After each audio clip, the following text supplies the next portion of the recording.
اللہ وہی تو ہے جس نے ستونوں کے بغیر آسمان جیسا کہ تم دیکھتے ہو اتنے اونچے بنائے، پھر عرش پر جلوہ افروز ہوا اور سورج اور چاند کو کام میں لگا دیا۔ ہر ایک میعاد معین تک گردش کر رہا ہے۔ وہی دنیا کے کاموں کا انتظام کرتا ہے۔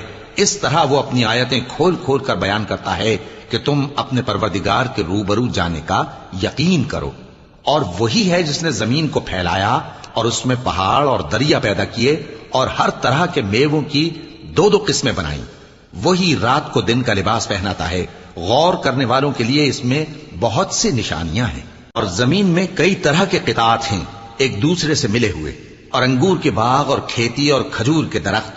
بعض کی بہت سی شاخیں ہیں اور بعض کی اتنی نہیں ہوتی، باوجود کہ پانی سب کو ایک ہی ملتا ہے۔ اور ہم بعض میووں کو بعض پر لذت میں فضیلت دیتی ہیں، اور اس میں سمجھنے والوں کے لیے بہت